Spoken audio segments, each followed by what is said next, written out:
It's the Turbo and 2K show.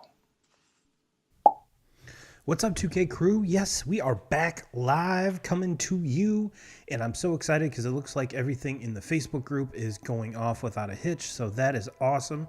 Welcome, everybody. Let me know that there are a handful of you watching live, so I do want to say thank you, but drop in the chat, what platform are you watching on? Because we are live on Facebook, we are live on YouTube, and we are live on Twitter.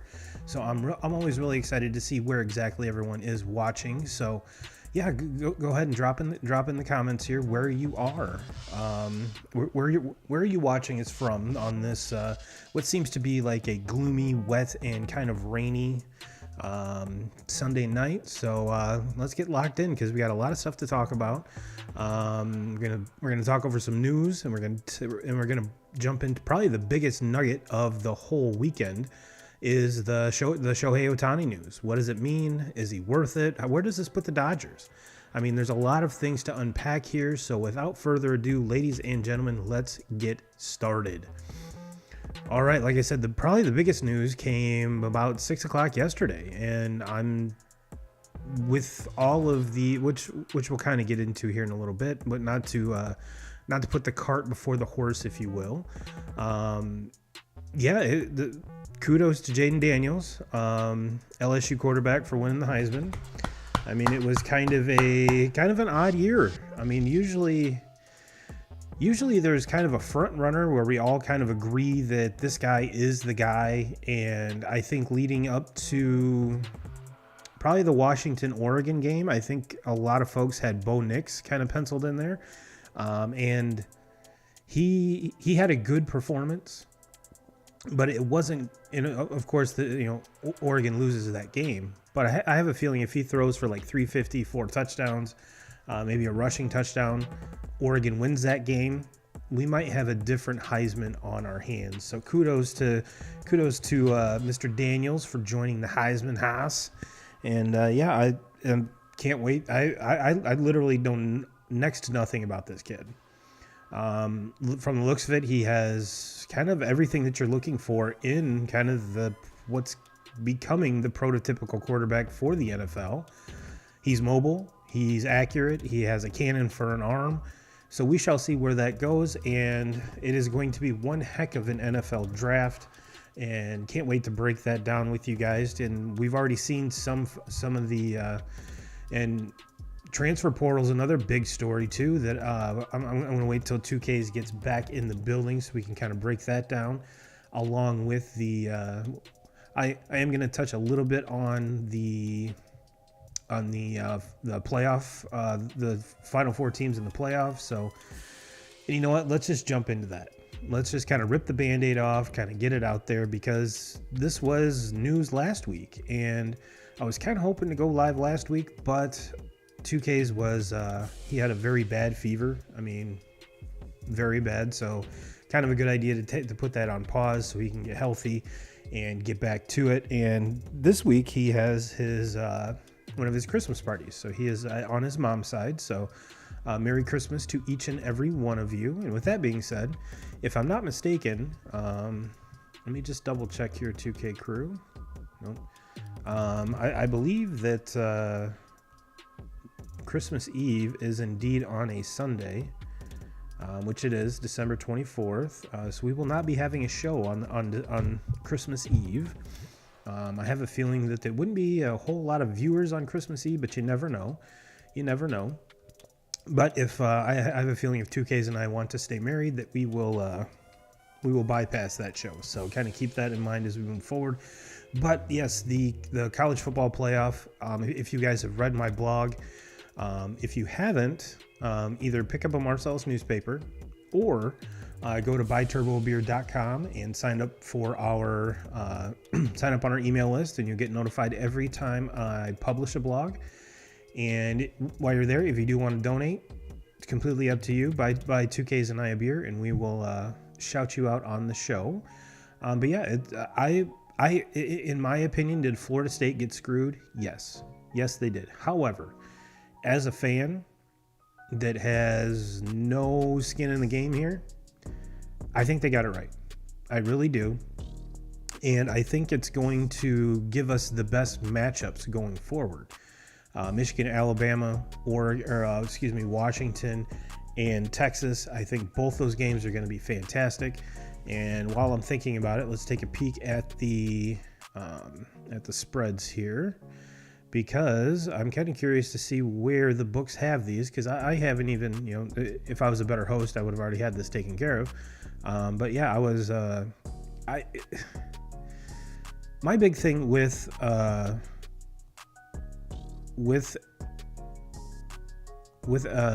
Florida State being in there is that are they one of the most deserving teams? Yes. Are they one of the best teams in the current state that they're in? No, they are not. Every team that the other 3 teams, 4 teams including Georgia, 5 teams including Ohio State, I have a feeling would beat that team quite handily.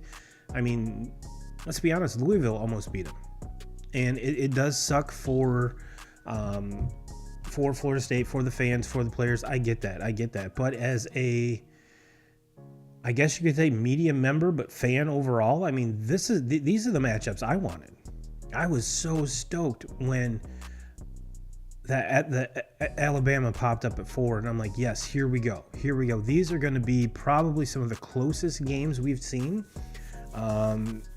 We've seen some of these first round matchups be absolutely blowouts.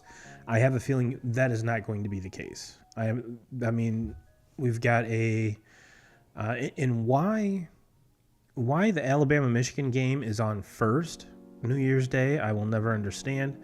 You would think the number 1 seed would be kind of get the top billing, but not the case in this. Michigan is a 1.5 favorite. And in the second game, Texas and Washington, Texas is a 4-point favorite. So I have a feeling there's not going to be any blowouts like we've seen kind of in the past. And with Florida State in there, I think it gives, even if Florida State were to be number 3, okay, which in all honesty, you would put the 3 undefeated teams, and kind of if it held course, Texas would be that number 4 team. So even if you put Florida State number 3, I think that gives Washington an easier path. Or if they were number 4, Michigan has the easier path. So I think collectively the committee got it right. There's always going to be someone that's pissed. There's always going to be someone that's going to think they're the loser of this. So ultimately, with 4 teams, you're never going to get it right. And especially this year with how much just kind of craziness that went on. And you could argue that Alabama needed a 4th and 31 or 4th and goal from the 31 to beat an Auburn team that is kind of shitty, for lack of better terms. But they did it. They won. And if Florida State would have hung 50 on Louisville, we would be having a whole different conversation. So did they get it right? In my eyes, yes. But did they kind of, I'm not going to say punish a whole fandom?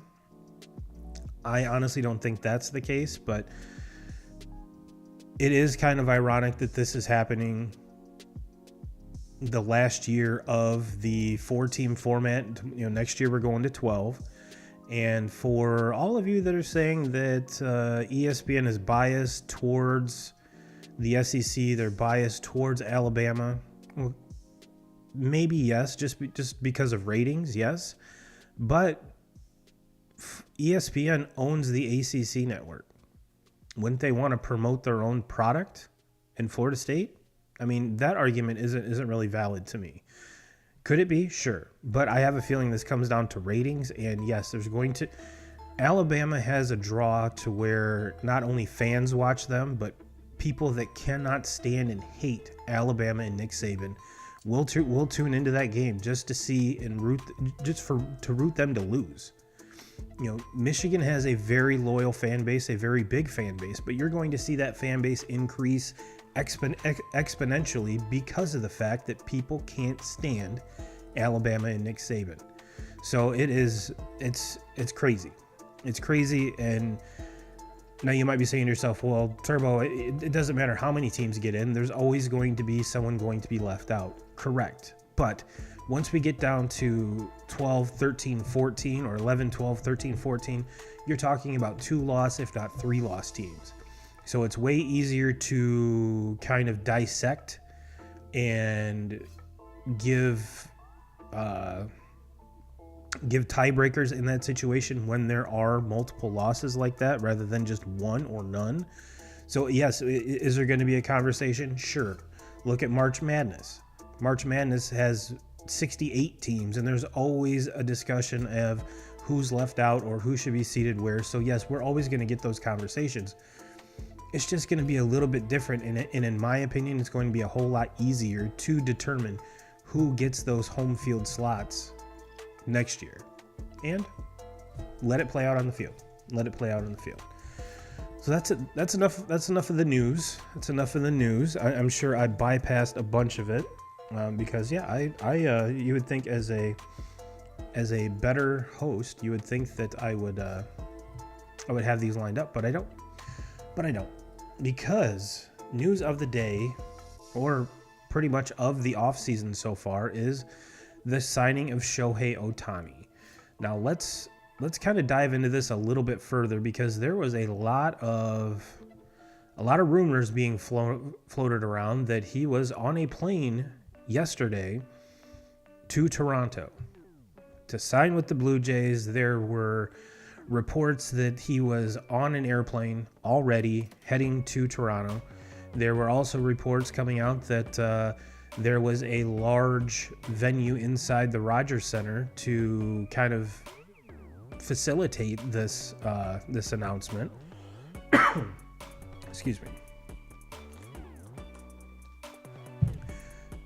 And I kind of had a feeling that if anything, if this story were to break, it was going to break today. Going to break today or Monday. I had a sneaking suspicion that it wasn't going to happen on Saturday, but it did. And kudos to whoever put that in the 2Ks group, because I want to say it was Kyler. So big shout out to you, dog. He posted that, and I'm like, no way. This has got to be Photoshop. This has got to be just something that's not true. And sure as shit, did a quick search on Twitter, and lo and behold, Shohei is a Dodger. Now, does that come to a surprise to me? Absolutely not. Had he actually signed with the Blue Jays, that would have blown my socks off. I mean, that would have just been, because if you think about the teams that he or his kind of criteria, you know, it wasn't who's going to pay him the most, which we all know was going to be the Dodgers or the Mets, or not even the Yankees, which is I think Yankee fans have to be kind of confused here. But we'll get into the new Yankee here in a little bit. But yeah, he was putting winning ahead of making money, which kind of was like, okay, I get that. So you're going to go to or figure out which is the best roster for you to play in, which is the best, which division has, I'm not going to say the easiest road, but gives you more of a frequency to make the playoffs. And ultimately, the Dodgers were it for him. And that I know some Cubs fans were brokenhearted. Even as a Red Sox fan, once I saw the Dodgers news, I was like, oh man, it really would have been cool to see him in Fenway. But, and this is the big but. He signs a 10-year, $700 million contract. 10 years, $700 million. Which is absolutely obscene.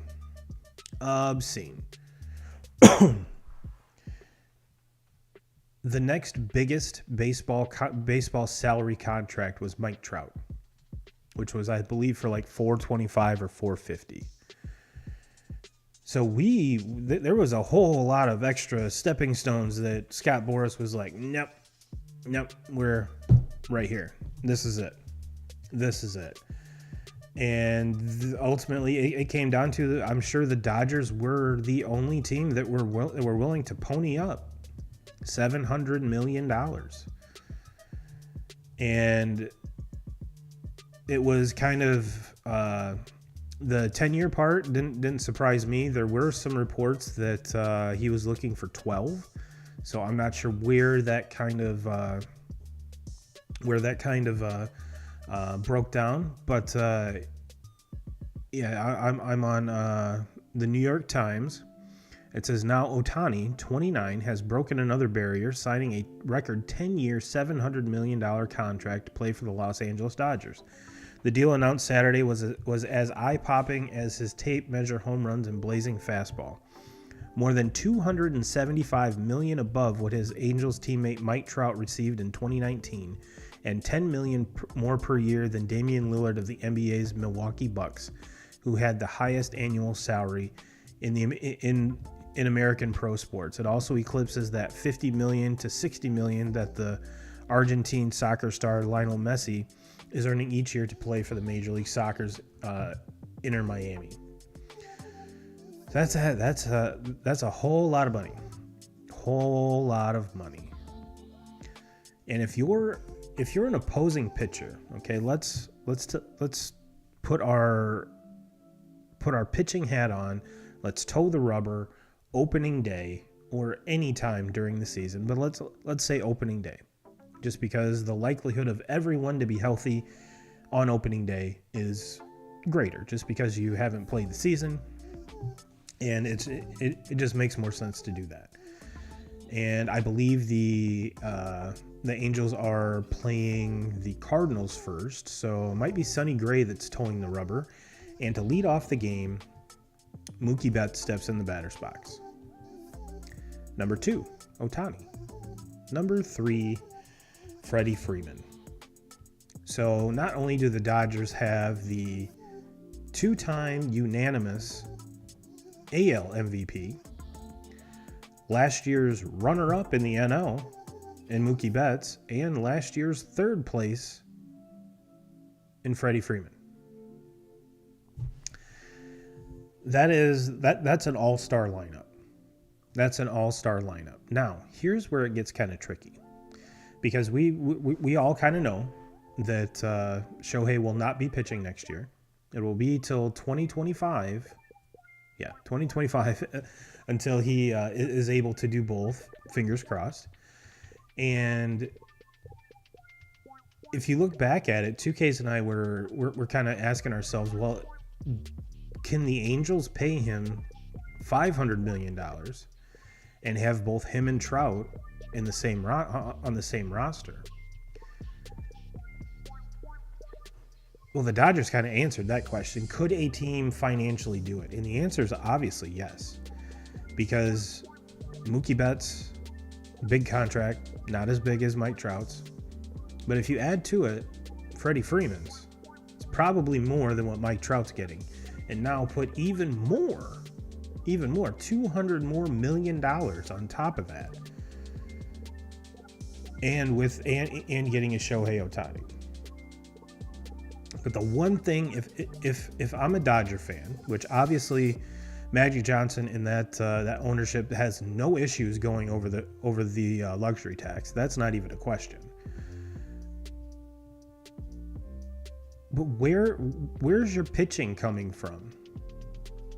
Where's your pitching coming from in 2024? That's my question. I mean,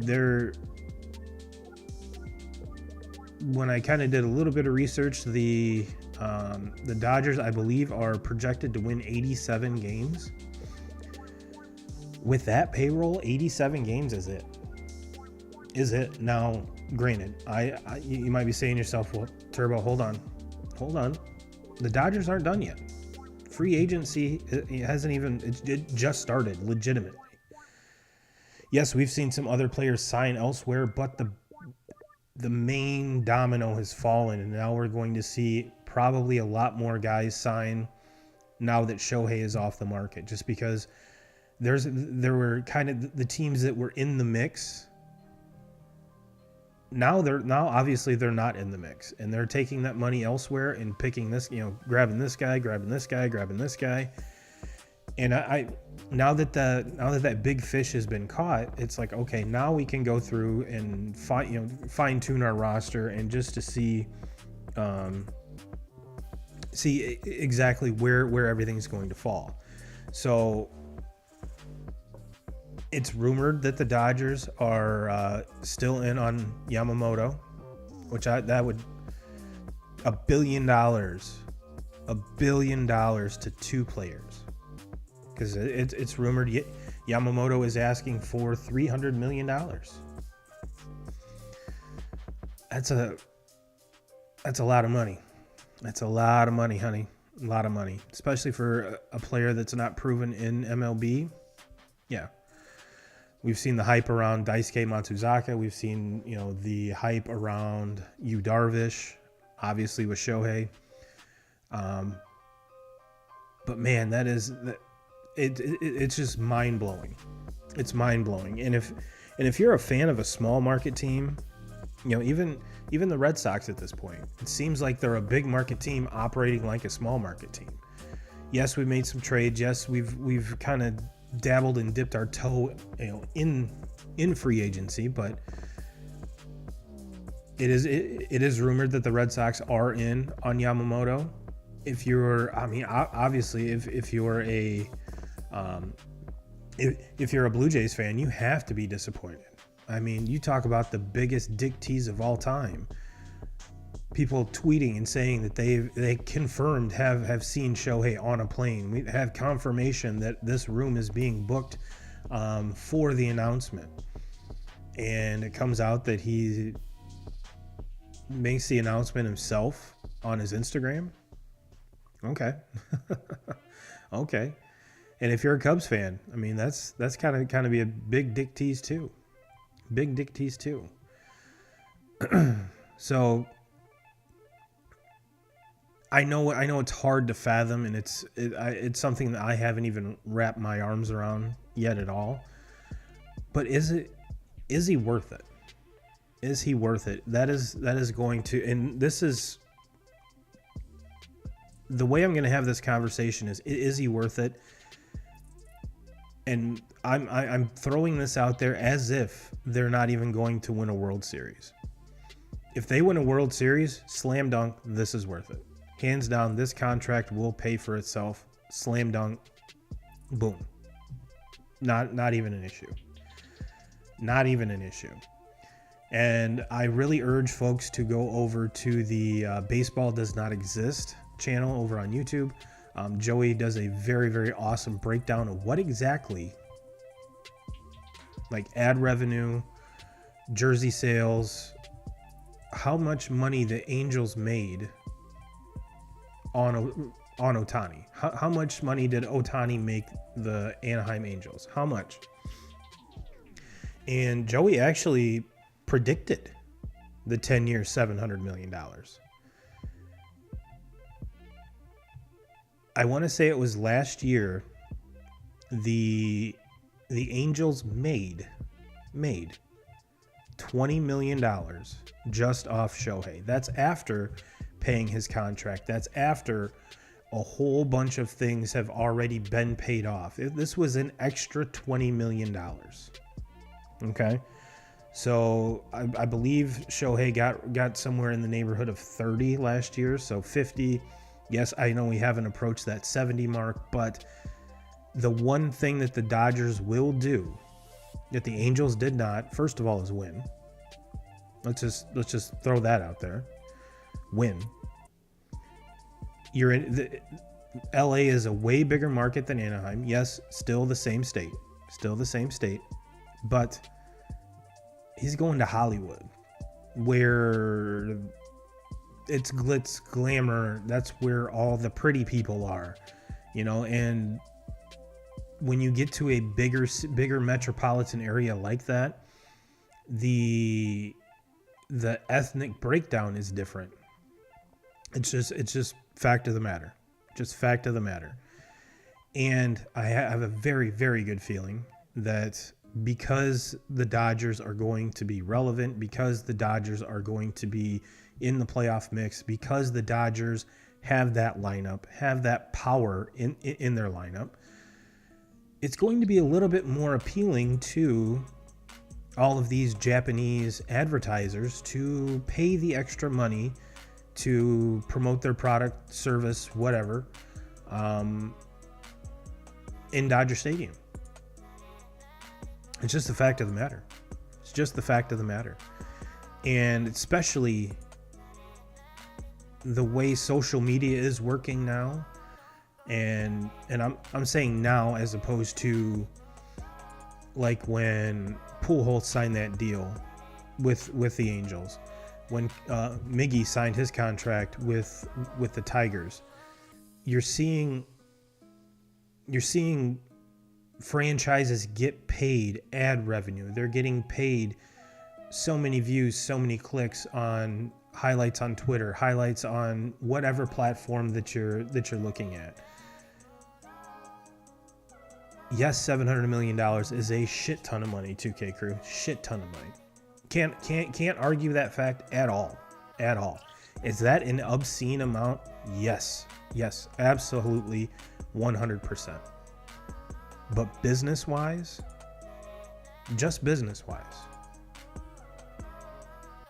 the Dodgers will make this money back and some. So as far as are the Dodgers going to be strapped for cash because of this deal? Absolutely not. They're going to make money. They're going to be ahead of the game when it comes to this season, next season, and you know what? There's not a single opt-out in this contract.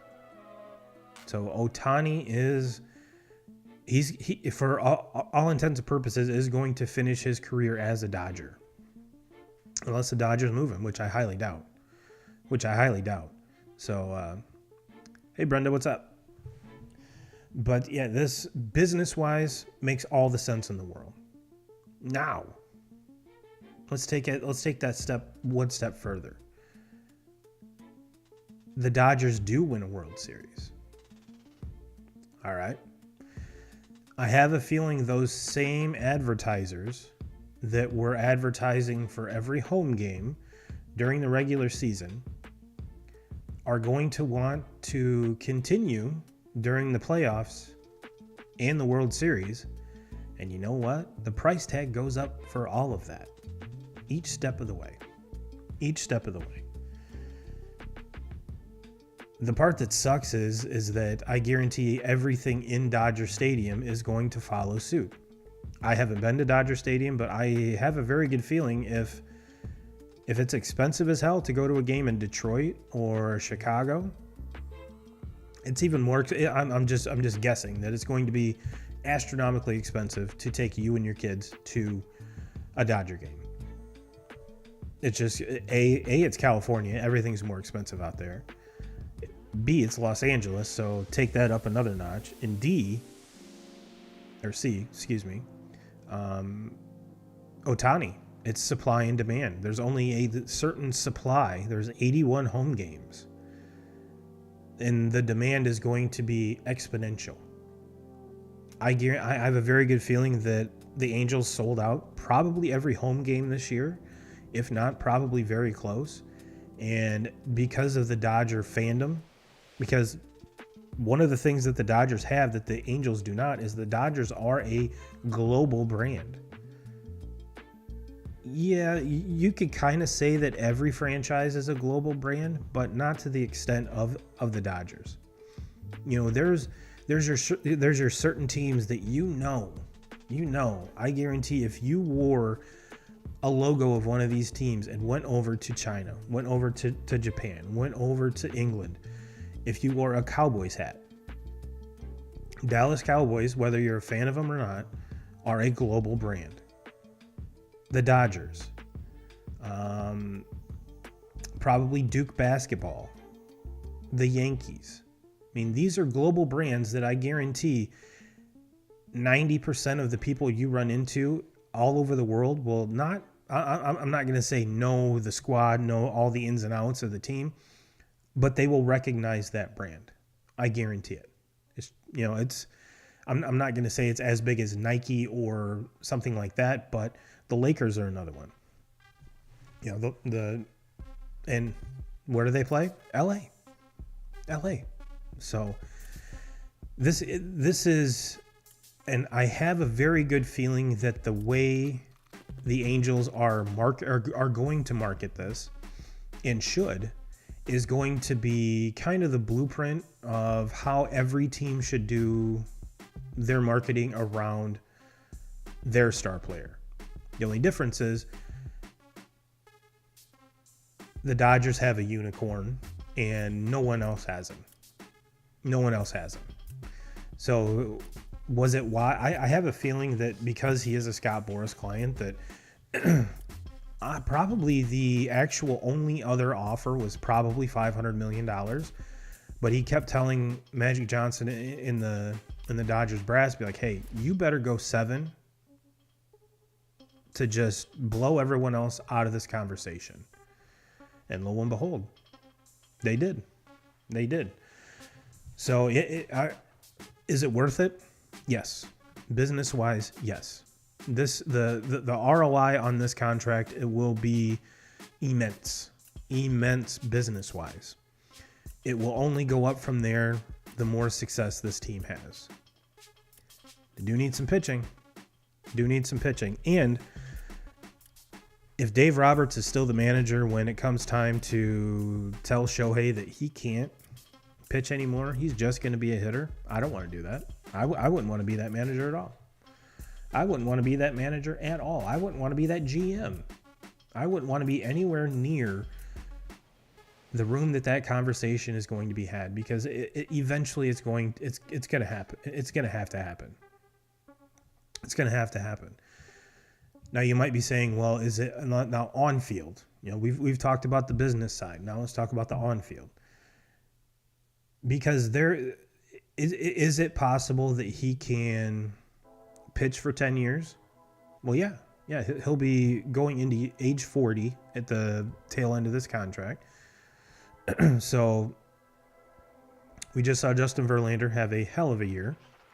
Not only this year, but last year. Age 40, 2 Tommy Johns. So is it possible? Yes. The main difference is Justin Verlander doesn't hit. I'd be curious to see how many actual base hits he has in his career, because I guarantee they're not a lot. And to be honest with you, yes, the pitching stuff with Shohei is fantastic. But most people come to watch him and follow him because of his hitting. So is $70 million a shit ton for a DH in 2024? 100%. And because this is so taxing on his body, do you really think he's going to be able to keep it up and stay healthy for 10 years? Nope. As much as I want him to hear this and be like, you know what, Turbo, you're wrong. This is, I will do this. And for the game of baseball, I hope I'm wrong. But the realist in me is like, there's not a chance.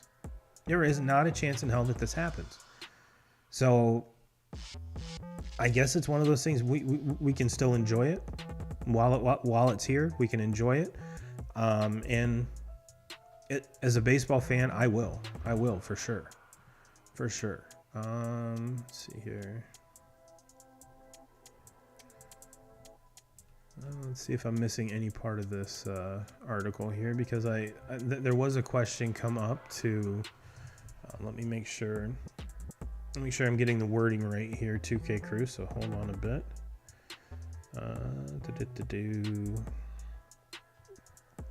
This was from our boy Cody Braisman. It said, Jordan, LeBron, Brady, Woods are all richer people in sports. I did a little digging here, Cody, and if we're just talking about what their contracts are,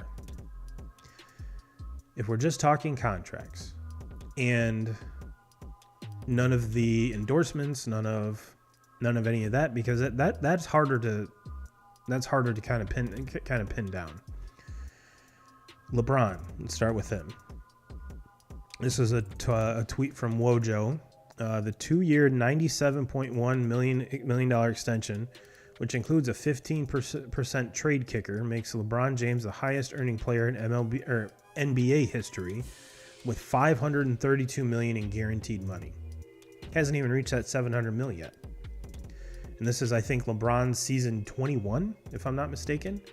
It says he surpasses Brooklyn's Kevin Durant, which Durant isn't even on Brooklyn anymore.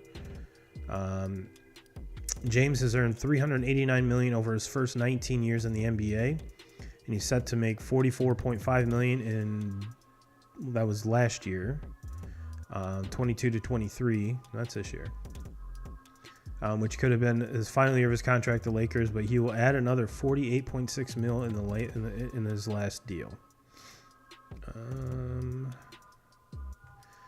So you asked about Tom Brady. According to Forbes, Brady earned some $525 million during his 23 seasons, of which $333 million was from playing contracts and more than $200 million of his off-field activities. So Brady's $333 million. And Tiger's kind of the king of, or was kind of the king of the sponsorship deal. Woods has made more than $157 million in winnings during his career. That is from April of 2023. He obviously hasn't played since then. So who were the other ones that he mentioned? I did those just because Jordan, obviously, whole different era, not as far as contracts are concerned, not net worth. But contract-wise, Shohei's $700 million contract is the richest in sports history. We already talked about he's more than Messi, but as far as career earnings, not endorsement deals, just contractual earnings, his one contract is for 10 years. Now, like I said, he's probably earned 60 to 70 in the years prior from the Angels. So we're looking at almost $800 million when he's done with this contract. Now, not to say that he's going to be done after that contract and retire. So we could be seeing Shohei for 15 more years. Who knows? I told you he's the unicorn, so it wouldn't shock me for some reason that he's around till 45 years old doing what he does. But as of right now, it is the richest contract in all of sports. And like I said, LeBron is the next closest. And it took him 21 years, or we'll take him 22 years. 22 years to come to still be, where the hell did it go? $160 million shy of that. $160 million shy of that. And if you look at that as far as next year, Shohei himself is going to make more than payrolls of some teams. Keep that in mind. So yeah, if you're asking me, is this contract worth it? Yep. Does it solve all the problems that the Dodgers have? Nope, not even close. Not even close. Are the Dodgers done in free agency? Nope, not even close. Not even close. If they are, I'd be shocked. Now, for most franchises, you just blew your load for a long time. But not the Dodgers. Not the Dodgers, and I'm surprised that Kyler and Rich aren't on here because they probably still have massive ragers right now in their pants, just going yes. Shohei boners for everybody. Let's go. But address your pitching before you, LA, are wasting Shohei's talent. So let's jump over to the NFL here real quick, do a quick rundown. There will not be a top 5 tonight just because obviously 2Ks is not here. Start off with the 1 o'clock games. Lions at Bears. What the hell is going on with the Lions? And what are the Bears doing? You're totally I thought we were tanking for good players here, Chicago. And the minute I jump on the Lions bandwagon, they stink. What the hell's going on, guys? Let's get that. I mean, the Lions can't lose to the Bears. Cannot happen. Shouldn't happen. This is ridiculous. Let's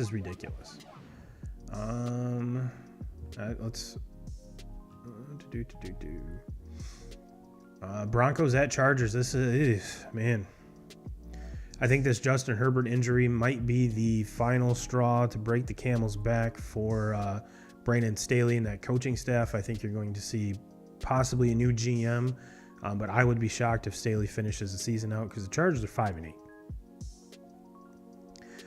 5-8. Yes, I mean, I did not watch this game, but I'm kind of curious, and I'm assuming it was the same finger that he had wrapped up for the eternity of this season.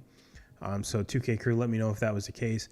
And this Broncos team, 2K Crew, are 7-6. They win 24-7. Russ is cooking with Sean Payton. So if you are a Broncos fan, cool. Obviously, T's and P's to Justin Herbert. And with the way the season's going at 5-8, brother, I'd be done for the year. I would not rush back.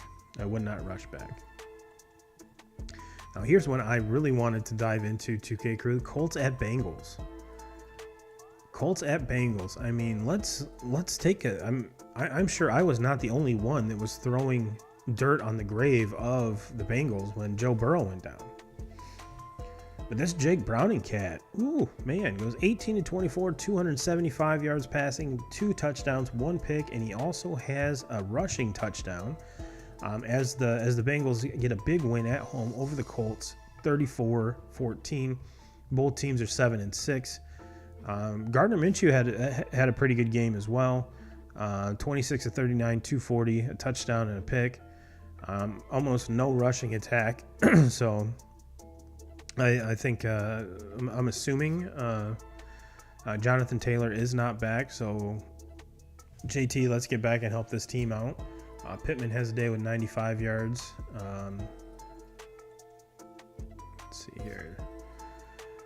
Chase Brown, didn't even know this guy existed. 3 catches, 80 yards, and a touchdown. Jamar Chase, 3 catches, 29 yards. I think for the first time in quite a while that all of the weapons for the Bengals were healthy. So that's a good sign.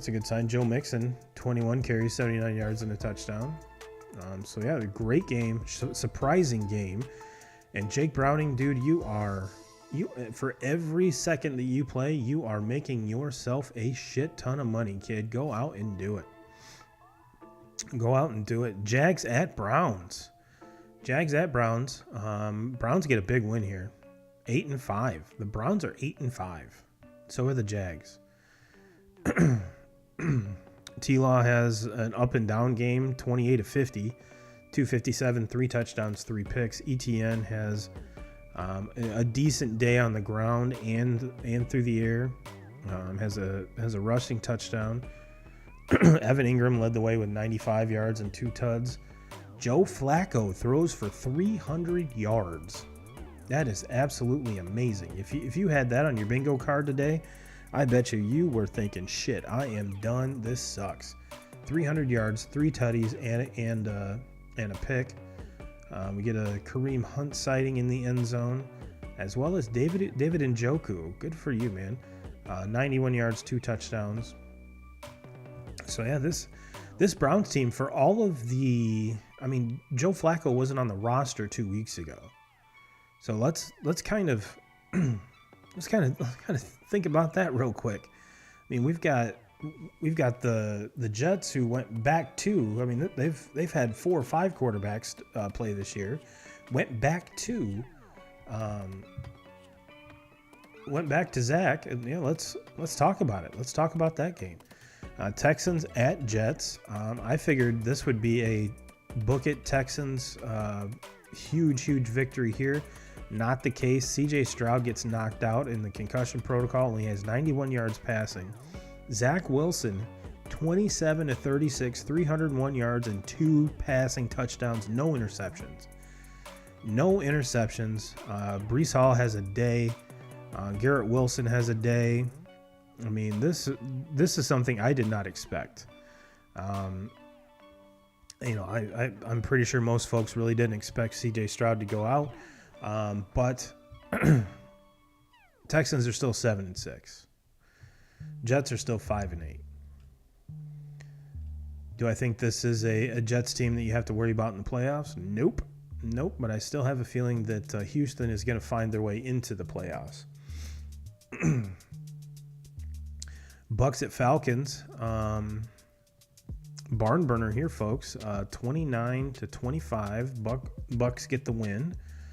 Let's see. Panthers Saints. No one cares. Rams Ravens came down. That one went to OT, and I believe had a kick run back for the win. Let's look at the box score of that one real quick. And if you watch the pregame 2K Crew, this was the game that, was raining and everyone was expecting just kind of a sloppy, just mud fest. Stafford throws for 294, 3 touchdowns.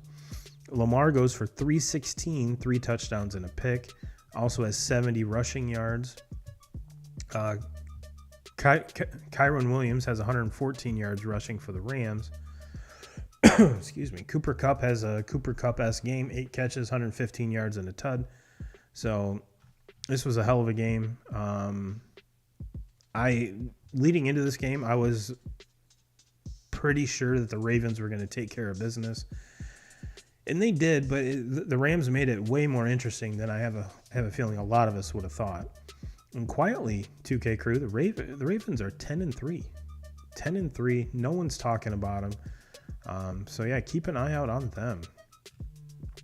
Seahawks Niners 28-16. Not a big shocker there. The game ended while the countdown was going on.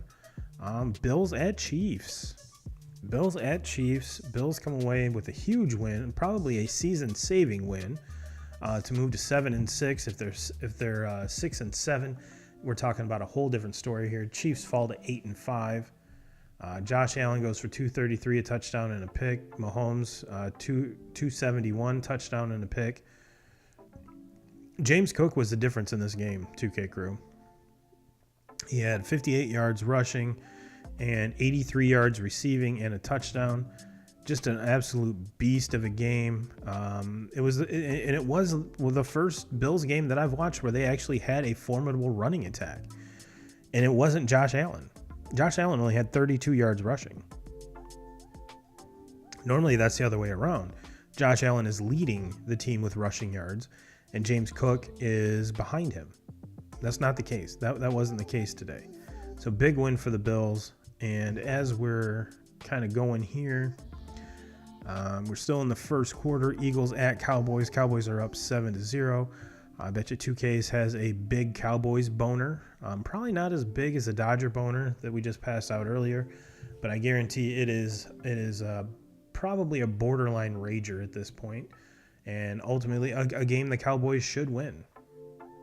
So yeah, let's look at. We got 2 games Monday night, if I'm not mistaken. Yep. We have Titans at Dolphins and Packers at Giants. Wow. Miami's 13.5-point favorite. Yep. Give me the Fins, and I'll give the 14 on that one. I have no issue with that. Packers are a 6-point favorite. Yep. Give me that as well. Over under 46.5 for Titans Fins. Smash the over. And the over under 36.5 Packers Giants. I'd smash the over on that one too, because the Packers might score that themselves. So if you take betting advice from me, I'm actually going to sell half a point and give me 14. Miami minus 14 and the over, and I'll give the 6 points with Green Bay and take the over as well. And I did kind of tease it here, 2K Crew, and it's not because he did sign or he was acquired by the Yankees, but a huge acquisition by the Yankees. Get Juan Soto from the Padres, and just to bolster that lineup. Again, this is what I don't understand is, where are these teams going to get pitching? Think about that. Both the Dodgers and the Yankees. And if you're a Yankee fan, is Soto going to sign an extension there? Or did you just mortgage I'm not going to say mortgage the farm, but gave up quite a lot of pitching talent to acquire him, which is exactly what San Diego needed. So did both teams kind of get what they needed? Yeah, a little bit, but the offense really wasn't the problem with the Yankees. A little bit, yeah, but everyone's running out this roster, all right, Stanton, Judge, Rizzo, Soto, Torres, insert name here, and the Yankee catcher who caught most of the games last year went to San Diego. So I get it, offense puts asses in the seats, and chicks dig the long ball still. But the main problem with this team last year was pitching. Main problem with the Dodgers last year was pitching. And yes, you could say that both teams went out and acquired generational talent. Yes, I understand that. Completely understand that. There's only one Juan Soto and there's only one Shohei Ohtani. I get it. But if you're a Yankee fan, you better hope to pray to God that Cashman gets this deal done sooner rather than later. If I'm a Yankee fan, I want this deal done before spring training starts. In the back of my mind, I want this done so we don't even have to think about it. It's not even going to be a distraction. There's not going to be insert excuse here when Soto struggles. If I'm a Yankee fan, I don't want that. I don't want the uncertainty. Give me that now. Give it to me now. And then let's because if you look at the pitchers in free agency, it's not really that great of a market. Some of the names, I mean, are you banking on a Yamamoto? There's only one of him as well. And if the Dodgers get him, where does that leave the Yankees? Going back to Jordan Montgomery? Maybe? They have the assets in the farm, supposedly, to hit the trade market. Maybe. Same with the Dodgers. Maybe. But who do you get? Who do you get?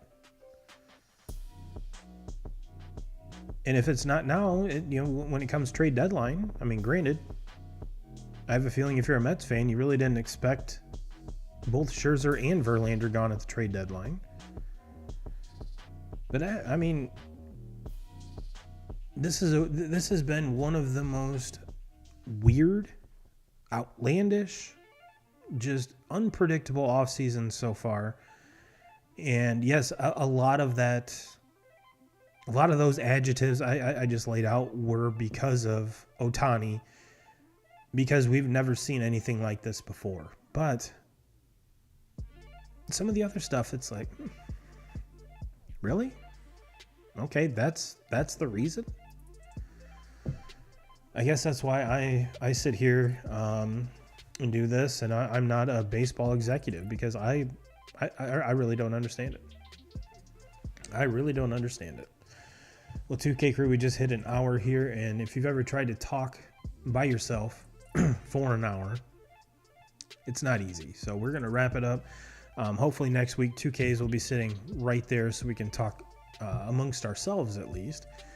And it'll be kind of status quo, if you want to put it that way. So everyone have a great week. We will see you next week. And as always, Jim Rome, we're coming for you.